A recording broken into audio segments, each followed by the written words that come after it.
This is Women Road Warriors with Shelley Johnson and Kathy Tuccaro. From the corporate office to the cab of a truck, they're here to inspire and empower women in all professions. So gear down, sit back, and enjoy.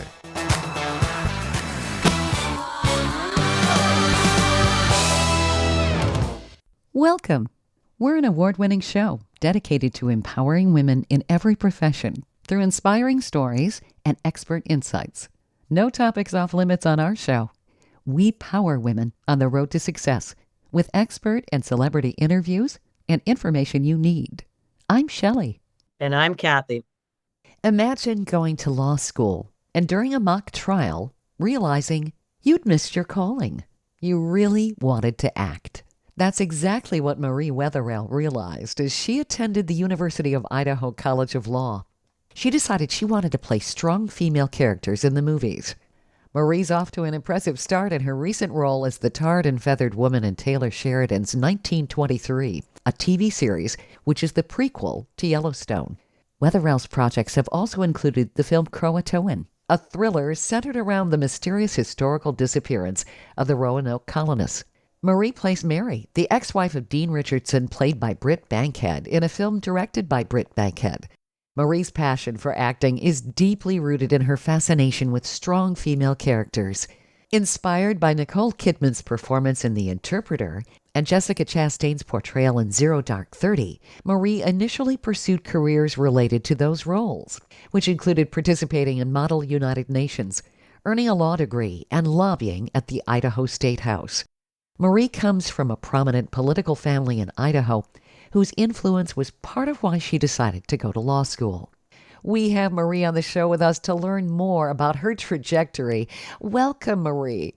Thank you so much for being on the show with us. Thank you for having me. I'm happy to be here. I'm just going to say, wow. Yeah. I'm speechless. Just wow. Oh, thank you. Yeah, Marie, you really are amazing. Your career definitely took a total pivot, not something you normally hear about. If you wouldn't mind, you could tell us more. Did you like theater when you were a child, or was this something that was just an aha moment to you? You know, I grew up going to the Idaho Shakespeare Festival. My parents were very involved, but I was so shy growing up that, there was no way I was going to get up on stage and act in front of, hundreds of eyes. So for me, working behind the lens or in front of the lens was, it just felt a little bit safer in some ways. So I really started this journey with modeling and commercial work, which led into film and television. But I would say I overcame that shyness and really sort of blossomed into who I am today in college, in law school, much later in life. Well, for being shy, becoming an attorney and participating in trial law and all of that, that had to have been a challenge. Yeah, it was. My dad's a great mentor. He's a trial attorney, so I've learned a lot from him. But you are kind of on stage in a trial. As an attorney, you're playing to the jury, which really is your audience. How hard is that to do? Being a lawyer? Yeah, and playing to the jury. I mean, you don't know really what to expect sometimes. Yeah, it's definitely a skill set. Even picking a jury, you win your case by selecting a jury in voir dire. Mm-hmm. And that's really a great skill set to have. Just with the questions you ask people and, really figure out who they are and if they can be non-biased and really look at the evidence presented in court and come to a, unbiased, unprejudiced opinion. Sure. That's hard to deal with human beings. It is. And being in a courtroom, you've got a lot of pressure. You have to know the law and you have to make your case. And you have to do it well. And of course, when you're watching TV law, like Law and Order or anything like that, it seems like the attorneys just have everything so together. Does that take a while to do? It does. And I don't even necessarily know if you really have it all together when you go to trial because Mhm. so many things happen that you just sort of have to be prepared for the unexpected. But yeah, knowing the law, knowing your case, knowing, we do defense work. So knowing the plaintiff's case and kind of have an idea of what they're trying to prove. Sure. So, yeah. I would think that would have given you really good prep. Being in front of the camera, there's a lot of pressure. But being an attorney and defending your client, that is a whole lot of pressure because if you don't do it right, they could go to prison. Yes, thankfully, we don't do criminal work. Oh, okay. Yeah, we just do civil work. Mhm. I commend people that are criminal defense attorneys or prosecutors. That's a very hard job. But even civilly, I mean, it is hard when you're dealing with other people's lives, other people's monies, real Mhm. world consequences. Oh, yeah. Um, and I transitioned to film because it's pretend, right? Um, I don't have to have that kind of pressure on myself. It's another form of pressure. Sure. Yeah. But I would think that gave you a good prep, if you will. You'd been able to weather the storm in other positions where you had to perform really well and Mhm. think on your feet. And there's a lot of that that goes into the movies, doesn't it? Oh, yes. Yeah, I developed a great work ethic in law school and just being a lawyer. And the pressure of that business, is very akin to the film industry. When it comes down to it, it's a business, and people are there to make a return. Sure. We're also there to entertain, but you know we want to continue to make movies, so Oh, yeah. it has to be successful at the end of the day. Well, you have so many different elements. You've got the people that you have to act with, the fellow Mhm. actors and everything, and then you have to follow the directive of the director. And you want to please the director, and sometimes I would imagine as actors and actresses encounter, sometimes directors can be pretty tough. Yeah, they can be. If they have a vision, it's your job as an actor to execute that vision to the best of your abilities. And, thankfully, I've never had an issue with, a bad director at all. I've always worked with wonderful people. But I could imagine if you didn't get along with the director, that would be challenging on set. It would. And you hear stories about that, or you read them anyway, Mhm. Hollywood magazines and everything. Right. So, where did you start? You said you started modeling. Was that your entry point? Yes. Yes, it was. Yeah. So, where would our listeners have seen you? Were you on any covers of major magazines or in any particular commercials or I've done quite a few commercials, but no, modeling was I never, made it big as a model. I did the local modeling within my region, so mainly Okay. Idaho, Utah, the Pacific Northwest. Yeah, and local commercials there, a few national spots, but really my career sort of took off when I moved to Texas. Yeah. Did you take acting classes? I did, yeah. Right when I graduated law school, I enrolled in acting classes, Okay. and I've been taking them ever since. Oh, you still do? Yeah, I train weekly with Laura Park Lincoln. She is my coach. She's an actress.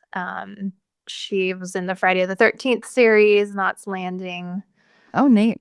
Yeah, so I've been training with her every week for 4 years, literally since I Oh. moved to Texas. I think you constantly grow as an actor and there's never enough you can learn. Oh, Well, absolutely. that kind of reminds me. I listened to a podcast. Well, Howard Stern the other night, and he was interviewing John Bon Jovi. And even though John is however old now, and Mhm. he works in his restaurant and he washes dishes from Monday to Friday, 9 to 5. That's what he does. And but Oh, he still takes singing lessons.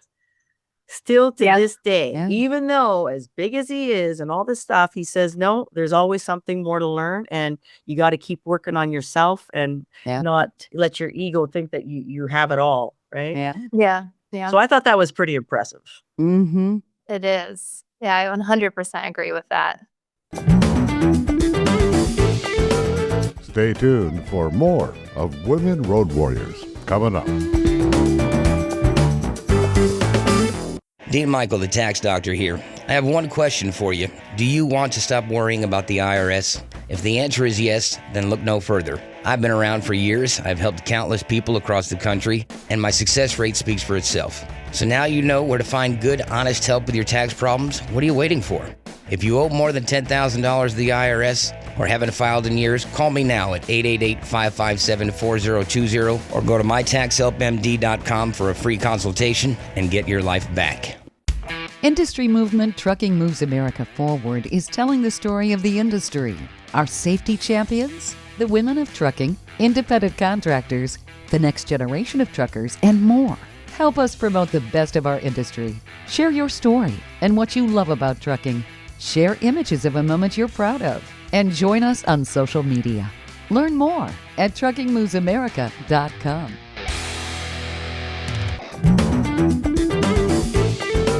Welcome back to Women Road Warriors with Shelley Johnson and Kathy Tuccaro. If you're enjoying this informative episode of Women Road Warriors, I wanted to mention Kathy and I explore all kinds of topics that will power you on the road to success. We feature a lot of expert interviews. Plus, we feature celebrities and women who've been trailblazers. Please check out our podcast at womenroadwarriors.com and click on our episodes page. We're also available wherever you listen to podcasts, on all the major podcast channels like Spotify, Apple, YouTube, Amazon Music, Audible, you name it. Check us out and bookmark our podcast. Also, don't forget to follow us on social media. We're on Twitter, Facebook, Instagram, Pinterest, LinkedIn, YouTube, and other sites. And tell others about us. We want to help as many women as possible. Imagine sitting in a law school mock trial and suddenly realizing you're in the wrong story. That spark, that moment of clarity, set Marie Wetherell on an entirely different path. Instead of arguing cases, she wanted to be the strong female characters that she admired on screen. And she's already making waves. You may have seen her as the tarred and feathered woman in Taylor Sheridan's 1923, the hit prequel to Yellowstone. And her momentum isn't slowing down. Marie stars in Croatoan, a psychological thriller rooted in the real-life mystery of the lost Roanoke colony. She plays Mary, the ex-wife of Dean Richardson, portrayed by Britt Bankhead, who also directs the film. Marie's passion for acting runs deep. Inspired by Nicole Kidman in The Interpreter and Jessica Chastain in Zero Dark 30, she once pursued careers connected to those roles. Model UN, a law degree, and even lobbying at the Idaho State House. Coming from a prominent political family, law seemed natural, but the screen is where she found her voice. And she'll tell you every audition is growth, every role is collaboration, and acting is a team sport with a deeply personal journey. Kathy and I are learning a ton. Marie, in our last segment, you were talking about constantly training for your roles. So what did you learn when you started taking acting lessons? Certainly, it's quite the pivot from being a lawyer. What was it that really had you grow? Because, I mean, you've made some tremendous progress here. Thank you. I would say first and foremost was being able to emotionally open up and be vulnerable. Being a lawyer, you have walls, and I, compartmentalize my life a little bit. When I do legal stuff, I put on that hat. When I do acting stuff, I put on that hat. It crosses over here and there, but really the main thing for me was just surrendering. And, you can't be embarrassed. I've learned that everybody on set is there to make a movie or a good series. Nobody is judging you. You're all there for the same reason. So you just to be completely open and free in your character really, I think is what I learned first and foremost. That's a tough one. And I applaud you from going from having to have your walls up to having your walls taken down and being vulnerable. That had to have been difficult to make that transition. And certainly when you're on the set, you have to follow the director's calls on what he wants, he or she wants. But the interpretation, I'm sure that they want to see that in a performer, the interpretation that they can bring to a particular role. Yeah, absolutely. I mean, I'm sure they have an idea, directors, what they're looking for. But if you bring something a little special or something a little different that maybe they hadn't thought of, Mhm. that's what makes you really stand out as an actor. Just bringing it up a notch, right? Staying true to the story, but giving it a little bit more. So tell us about you playing a tarred and feathered woman in 1923, the prequel to Yellowstone. That's pretty incredible. It was amazing. Yeah, it was. I was on set for one day. I wish it was longer, but it was an amazing role, an incredible set, great cast, great director. Um, I would love to do more. Well, the whole series with Taylor Sheridan and the prequel to Yellowstone, was it a little daunting? Because, I mean, you're dealing with some major actors. It was. I mean, it is and it isn't. When you get to set, you realize, they're actors just like you. They might have more credits to their name and have been doing it a lot longer, but everyone is just so incredibly kind and welcoming that it's just a job at the end of the day, and everybody's there to do a good job. Sure. How do you handle auditions? Because I've been a performer, and auditions, they can be grueling. They are. Yeah, it's kind of one of those things where you get your sides, you do the audition. I try and give myself no more than 5 takes max when I do Mhm. auditions because you can kind of get into the mindset of, it's gotta be perfect, I've gotta get this right, if I fumble here, I've gotta redo it, but I think it loses the authenticity and spontaneity when you do it over and over and over again.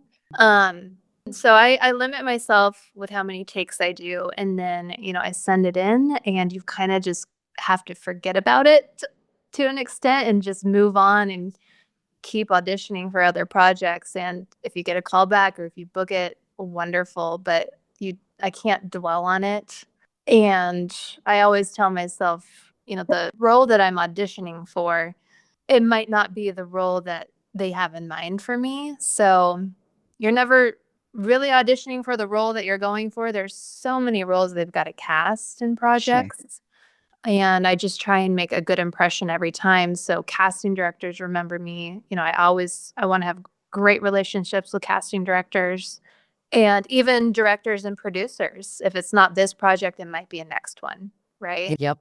So basically, you never want to close the door on any opportunity because you never know what might Never. come around the next bend, right? Right. Yeah, never close doors, always, keep them ajar, follow up. I, try and stay in contact with people that I've auditioned for, actors I've worked with, casting directors, producers. Just keep keep your network. Market Yes. yourself because you are your own business. That's where I think that you having been a lawyer probably helps with some of that kind of philosophy. You have a more businesslike approach to what you're doing. Yes. Yes, I do. Yeah, it it really is a business. I send, postcards out every so many months or, emails following up with people. Instagram is a huge contact for me where I reach out to people or share things to just constantly stay in people's minds, I Sure. think is important. Top of mind. That's Hmm. well, when you think about it, they see so many people and so many Yes. pretty faces. It's like, what do you do to stand out? Yeah. Yeah. But it sounds like you've been able to do this. And you have another movie this year. That's pretty cool. It's called Croatoan, and it's a thriller. Yes, Croatoan, a horror thriller. Yeah, it's, loosely based on the lost, colony of Roanoke, Mm-hmm. and just the mystery surrounding that and how it, continued into present day, I guess, with the film that we did. So, what is the backstory on Roanoke? Some people may not be familiar with the colony. What happened to it? They disappeared. I honestly don't know. There's talk of maybe there was, famine, whether they moved to a different location, if there was a massacre potentially, but they've never found any bones. So Wow. literally this whole colony just vanished. Maybe the And- aliens took them to another planet. Yeah, I aliens. know, I know. I feel like Stephen King did a book or a movie on it. Right? Vaguely remember. Sounds like something he'd write, no doubt. Yeah. So is this based in what, the 1600s or what's the time period? It's present day. Yeah. Present day. Okay. Mm-hmm. Yeah. So just how that mystery has followed that area. So you play Mary, the ex-wife of Dean Richardson, played by Britt Bankhead. What's Mary like? Mary is a loving mother, and a little later in the film, maybe not so much. But I'm not going to give it away. Ooh. A little bit of a character shift there. Okay. Maybe just a little bit. That had to have been fun to play. You go from one type of a character to another type of a character. Yes. Mhm. I love it. I love making horror films. They're so much fun. Stay tuned for more of Women Road Warriors coming up. Dean Michael, the tax doctor here. I have one question for you. Do you want to stop worrying about the IRS? If the answer is yes, then look no further. I've been around for years, I've helped countless people across the country, and my success rate speaks for itself. So now you know where to find good, honest help with your tax problems. What are you waiting for? If you owe more than $10,000 to the IRS or haven't filed in years, call me now at 888-557-4020 or go to mytaxhelpmd.com for a free consultation and get your life back. Industry movement Trucking Moves America Forward is telling the story of the industry. Our safety champions, the women of trucking, independent contractors, the next generation of truckers, and more. Help us promote the best of our industry. Share your story and what you love about trucking. Share images of a moment you're proud of. And join us on social media. Learn more at truckingmovesamerica.com.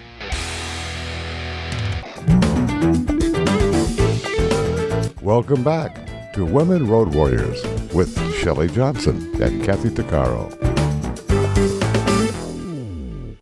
Picture this. You're deep into law school, briefs piled high, mock trials underway, and instead of feeling inspired, you feel a pull towards something completely different. That's exactly what happened to Marie Wetherell. In the middle of crafting legal arguments, she realized her true passion wasn't in the courtroom. It was in front of the camera. And she's already proving she made the right choice. Marie appeared in Taylor Sheridan's 1923, the acclaimed prequel to Yellowstone, where she took on the unforgettable role of the tarred and feathered woman. Her next big leap? A starring role in Croatoan, a thriller built around the chilling disappearance of the Roanoke settlers. She plays Mary, opposite Britt Bankhead, who also directs the film. Marie also plays the lead in a post-apocalyptic thriller called Run that's coming out in 2026, so that's going to be exciting. Marie's journey has been fueled by her fascination with fierce, complex women. Women like Nicole Kidman's Diplomat in The Interpreter. Those performances shaped her early ambitions, leading her through Model UN, lobbying, and law school before she trusted her instinct to shift into acting. And now she's all in, embracing every audition, every challenge, and every chance to grow. Marie, what are your favorite roles? I mean, how many have you had so far? Oh my gosh, I've had maybe between 15 and 20. Gosh, I don't know off the top of my head. But I've really fell into the horror genre when I started, and I continue doing that as well now. But I would love to make, a Hallmark Christmas movie or a Western and just sort of bring that other side of me out. Sure. And also a political action-packed thriller or something like that. You know, along the lines of Zero Dark 30 or Uh, Sicario. Yeah, all of those great movies and shows. Gosh, even Shelley? House of Cards. I loved that show as Oh, well. yeah. Oh, absolutely. Mm-hmm. And you don't want to be typecast. No. So I always try and do projects that I haven't done before. I haven't tried that character side of myself. I'd like to challenge myself. How do you prepare for that kind of broad reach, if you will, to be able to be different characters? Is this something you learn with your acting coach? You just say, okay, I want to be able to do this genre. Let's work on this so that you're able to bring that out? Yeah, a little bit. When we first sat down and talked about her training me and everything, she has a very great method of saying, "Okay, let's look at your look and what does your look portray just right now? Like, what are the roles that you typically get cast for or called into audition for?" And we sort of break it down like that at the beginning. So to build your resume. And then once you've got a little bit more behind you, start going for the roles that maybe casting wouldn't necessarily look at you for. Um, like for me, I have the, witch, vampire, mean girl, um, type of face, I guess is the best Mhm. way to put it. So I constantly get called in for those auditions, but playing the softer side, the best friend or the romantic lead, I would love to do something like that. So I might soften my appearance in some regards or um, mannerisms. I think movement helps as well. Sure. Yeah. You have to be always very much aware of yourself. And I think Yeah. maybe that's part of what acting brings out because people do things naturally. They're not aware of what they're doing necessarily, but you Yes. always have to be very much aware, especially when you're on camera. Oh, yes. Every movement has to have a reason. It has to have a purpose. You can't just flail around for no reason. Yeah, so it's a fine balance between being present in the moment and natural, but also being completely in control of what you're doing. Constantly thinking. Now, when you're on set, do they have teleprompters? I'm sure our listeners would wonder how this works. Do you have to memorize a lot of the script or do you have something you can look at? No, I memorized the whole thing. Okay. Yeah. I mean, I know some actors use cue cards. Teleprompters would be more, I believe, in like a commercial setting or hmm a commercial or broadcast, but film, television, no, you memorize everything. That's a lot if you have a big role. Oh yeah, it can be quite a lot because you kind of also have to memorize the other characters' lines as well. So you know when to come in, your cue words, and you just have to know the scene. But thankfully, I mean, on bigger budget shows, you're not filming, you know, 12, 20 pages a day. It's going to be a few scenes here and there. Um, so it's not like you're memorizing 20 pages of dialogue. Sure. Not like you're on stage in theater where you have to know the whole Right. things. Yeah. Right. Yeah. No, very different. And depending on the role, because you're interacting with other people and it's interesting, it's probably easier to memorize versus some really dry topic like law. Can you imagine memorizing a script for law? I know. They try and make it interesting, throwing in some big legal words, some Latin. But yeah. People be sitting there saying, what did she just say? What was that? That's why writing is so important. If you're a good writer, it's pretty easy to memorize good writing. Mm. Like Taylor Sheridan's, he's an amazing writer, so it's very easy to, memorize and be totally prepared for his programs. He's relatable. Mhm. Yes, and it flows. The dialogue just naturally flows. hmm What do you see as your next goal because you've done some pretty prominent roles here. Thank you. I would love to be on a series from beginning to end, whether it's a long series or, a limited series. I just think being a part of a project for, 3 to 6 months would be really incredible. Plus, you get to know the cast really well. And Yeah. They become a little family. And you can learn. Yeah. And you probably make lifetime friendships. Oh, absolutely. Yeah. Just working with more experienced actors and actresses too. That has got to be, I would be a sponge. I would be observing what they're doing. What a great experience. All the time. Yeah, I love watching whenever I can, just the older actors on set. When I worked on Mosaic, that was the first major set I believe I really had ever been on in Park City, and just observing and watching Sharon Stone work for a day was invaluable. Wow. Sharon Stone. Mhm. She's an amazing lady. I know. I would love to emulate her career. She's a member of Mensa. I mean, the lady is really, really smart and very talented. Very. So what would you say is your most interesting experience, and where would I was you just like going to to have ask that. Okay. I read Because your there's so mind. many, right? There's so Yeah. many. What's your best experience so far? Oh my gosh. Well, working on 1923, I mean, that was pretty top. It was just such an incredible day. Gosh, what else? Man, I have a I have a special experience, I would say, on every set and project I've been a part of. It's hard to pick. Well, yeah, it's kind of like a pick your favorite child. That's kind of hard to do. They're also unique and different in their own way. They really are. Well, I'm looking at all your credits. I mean, you got a lot. You've done a lot in the course of just a few years.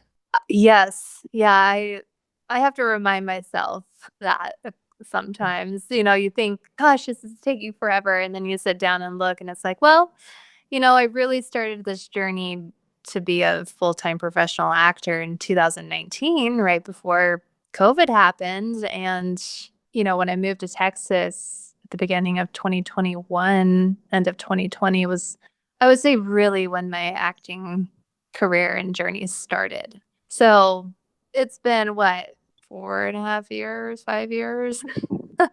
That's a short amount of time. Oh, yeah. And you bring a lot to the table. You've got athletics, you champion golfer, America's Cup team champion swimmer, equestrian, ice skating, marksman, yoga, paddleboarding, wake surfing, snorkeling, scuba diving, skiing, volleyball, basketball, tennis. Woo! My dad shoved us outside as children. Which is a good thing. Oh, yeah. It is. I know. You know? He honestly ripped out every TV in the house one summer and told us to get our butts outside. That's good. There are too many kids that sit in front of the TV with their video Especially games. nowadays, all the Yeah. gamers. Oh my God. Yeah, we weren't allowed to play video games, and we didn't have cable, so I only had channels 2, 9, 12, whatever, 6, 7.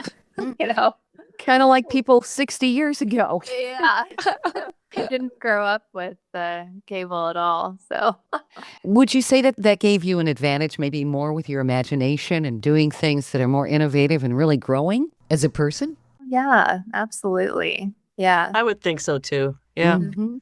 It's healthier, believe it or not. Right? Yeah. It is, and it was I mean, sort of you look at the kids today and they got no social skills. All they're doing is gaming and videos and their phones and their iPads or whatever. I think it's awful. I really do. I notice it in business a little bit with the younger generations. They're afraid to pick up the phone and call people. Oh, yeah. That's a good way. Right? That's a good way to scare them. It's real. Call? I mean, What? Yeah. I gotta talk to you? I'm not calling. Why can't I send an email? And it's like, no, I need you to call them. It's really interesting that I'm working with a different department this set, and the maintenance boys, there's about 30 of them, and I'm just like, I'm an outsider. I'm just, so I go into the toolbox meeting before work. Everybody would just kind of go over what's the night about. And as soon as you walk in, for the first 20 minutes before the general foreman comes in, nobody talks to each other. There's 30 grown men, every single one on their phone. Not a peep, no conversation. And I wish I would have had my phone and just to take a picture, because I'm like, oh my God, where is this world going? Like, not even you walk in the room, they don't acknowledge you, no hello, no like Really? yeah. Oh yeah. We've lost our social graces and communication is going out the window. It really is. Mm-hmm. Yeah. So you actually are a step up on that, Marie. The fact that you're a performer and you have to communicate in a different kind of way. You're relatable and people are drawn into your character. But then you also know accents like Russian, German, Texan, Australian, and American. All of this. I mean, that requires communication. And if you didn't know how to talk properly or talk to someone, you wouldn't be able to do that. Oh, no, I wouldn't at all. You're absolutely right. Yeah. Yeah, I think it's a lost art. It is. Mm-hmm. It is. I think, maybe we'll see finishing schools come back again. Yes, how to speak. How to speak. And say please and thank you. Mm-hmm. That's something that's lacking too. Stay tuned for more of Women Road Warriors coming up. Industry movement Trucking Moves America Forward is telling the story of the industry. Our safety champions, the women of trucking, independent contractors, the next generation of truckers, and more. Help us promote the best of our industry. Share your story and what you love about trucking. Share images of a moment you're proud of. And join us on social media. Learn more at truckingmovesamerica.com.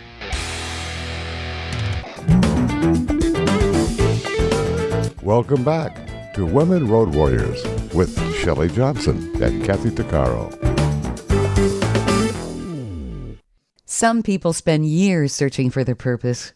Marie Wetherell discovered hers in a moment of unexpected clarity, right in the middle of law school. While everyone else was sharpening legal strategies, Marie realized she wanted something entirely different to bring powerful female characters to life on screen. And she's doing exactly that. Her breakout appearance in Taylor Sheridan's 1923, the gritty prequel to Yellowstone, showed audiences just how committed she is to the craft. Now she's stepping into a major role in Croatoan, a suspenseful new film tackling one of America's oldest mysteries, the disappearance of the Roanoke colony. Marie plays Mary, opposite actor-director Britt Bankhead. She's also landed the lead in a post-apocalyptic thriller called Run. That's scheduled to come out in 2026. Marie once believed the path to life's impact ran through law and politics, especially growing up in an influential Idaho political family. But acting called louder. Today she sees every audition as a workout, every role as a chance to evolve, and every set as a team effort. Marie, where do you want to go from here? I know that you said you'd like to be on maybe a TV series a little bit longer. Where do you see your career headed? I would love for everyone to know my name. Like, I don't need to be famous, super famous. Obviously, that would be incredible and amazing, but I would like to be a full-time working actor and be able to make a living at this full-time. Mm-hmm. And it's hard, but that's the goal, is to truly be a performer, a full-time performer. It's challenging. Mm-hmm. So Yeah, it is. So you're a working attorney in addition to doing all of the rest of this. Yes. So I work as a paralegal for my dad's law firm part-time, 100% remote, which allows me to do all of the film and series work. Well, when you're on set, you're working some long days, so you would have to have some flexibility with what you're doing. Oh, yeah. Having a flexible day job is invaluable. There's no way that I would be able to do this and make a living. I think that's why so many actors, they'll have a job and they book something and then they've got to quit. But thankfully, I'm in a position that I don't have to do that.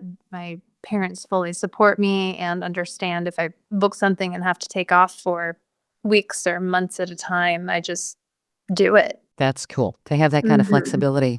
Yeah, Do you ever envision yourself to be in a show like Law and Order, playing an attorney? absolutely. Yeah, that would be amazing. You've had some really good mentors. Your uncle, Mike Wetherell, worked in Washington as chief of staff for Senator Frank Church, and he was a 4th district judge in Idaho. And Yes. and your father was a highly regarded the civil defense litigation attorney and past president of the Idaho State Bar. So, I mean, if you had any questions, I'm sure that they could coach you too, right? Absolutely. Yeah.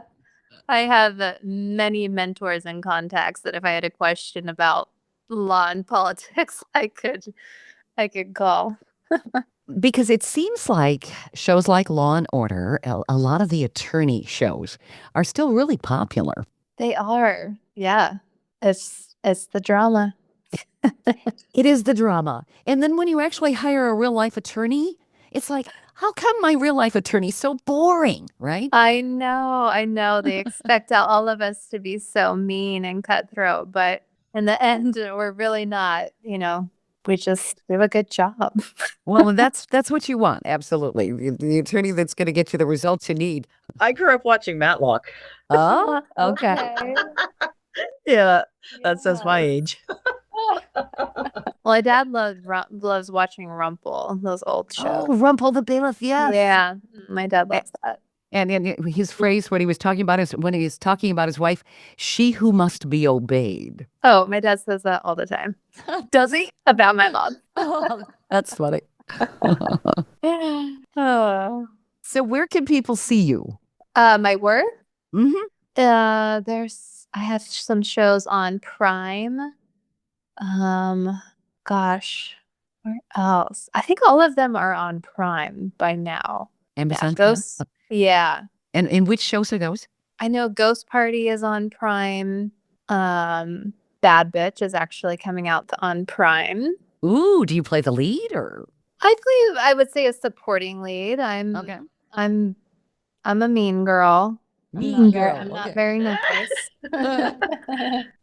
That has to be fun. It is. I want to be a mean girl. Just once in the movies. I know. I kind of it's easier to fall into and lean into those characters a little bit because they're so opposite of who I am that I don't know. It seems easier in a way. What else is on Prime? Oh, I think the majority of the films on my IMDb you can find on Amazon Prime, whether Okay. you can watch for free or rent. All right.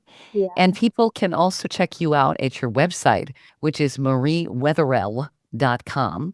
And that's spelled Wetherell. Marie Wetherell. Yes, all E's. Well, this is really fascinating. I think that I really wish you luck. And I'm amazed at your versatility and all the different things you've done. Thank you. Thank you. I appreciate that. It's Now- been fun. Yes, absolutely. Now, you live in Texas, you said. Are you shooting a lot of these movies in Hollywood or are some of the productions being done in Texas? A lot. I would say the majority of what I have filmed has been in Texas. Oh, There's really? there's a lot. There's a lot of work in Texas, more than people realize. Yeah, I think a lot of people think that the silver screen, that's Hollywood, but a lot of things are being shot other places. So is this being shot primarily around Austin or a lot of the productions? Yeah, it's kind of been all over. I would say, in the Fort Worth area, the DFW Metroplex, and then down in Austin would be the main areas that I have filmed in. Yeah. Yeah, I think producers are spreading across the country. It adds a new perspective, and I think Isn't there a lot of work in Atlanta too? Yes. Yeah, Right? it's really about, the tax incentives. And I know SB 22 just passed in Texas. So hopefully our, film incentive budget will go up to 500 million, and that will really make us a player with film and TV on the same level as Georgia. So I'm really hopeful in these next 5 years that there's going to be a lot of work coming to Texas. that'd be great. Yeah. Yeah. Well, it takes a lot to get a production off the ground, and costs play a huge role. And certainly if there are incentives, tax incentives and all of that the states can offer, it makes sense. And what a great opportunity for performers. Oh, yeah. It's so expensive to try and make it in this business as an actor that being able to stay in, a regional market it helps cost-wise with everything. And the amount of money that Hollywood brings into Texas, it's just so much. But, right now, I don't know if I would be able to afford to live in Los Angeles. That's currently. pricey. Well, Kathy, he Yeah. lived in that area. That was pricey. Yeah, I just left. I spent 3 years there. It was crazy expensive. Yeah. Yeah, I now live in Minnesota where it's half the cost.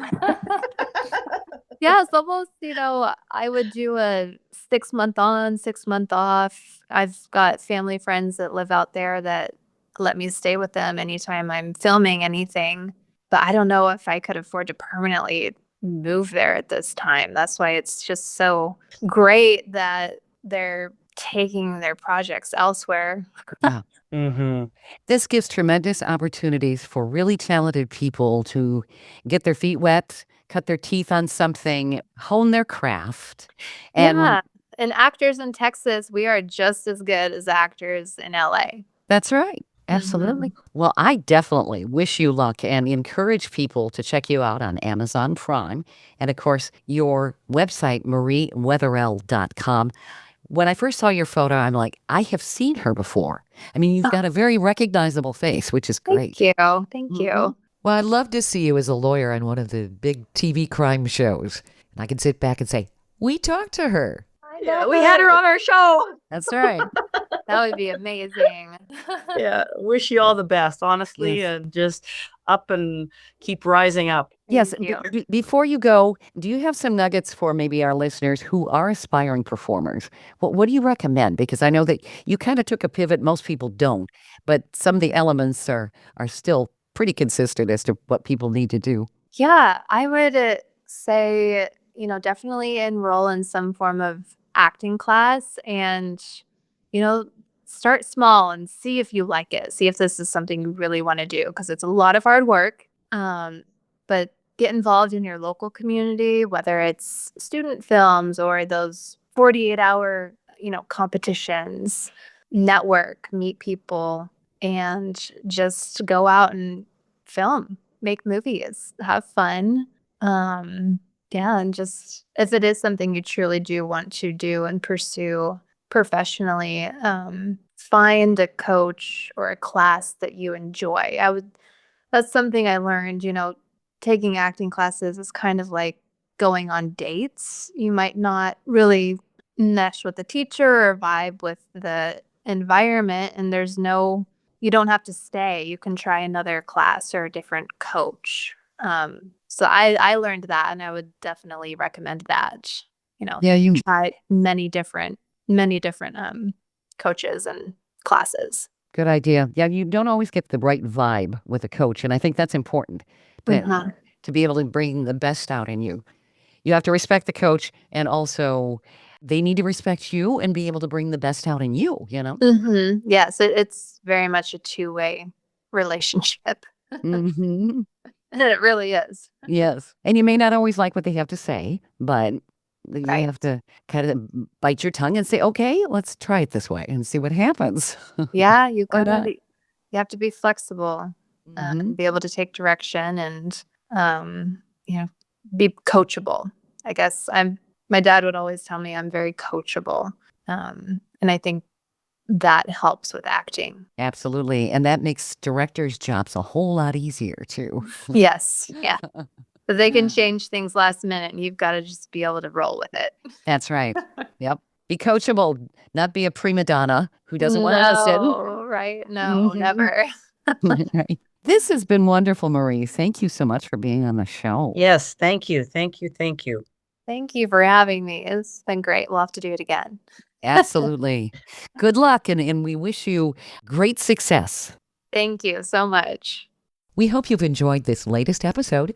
And if you want to hear more episodes of Women Road Warriors or learn more about our show, be sure to check out womenroadwarriors.com.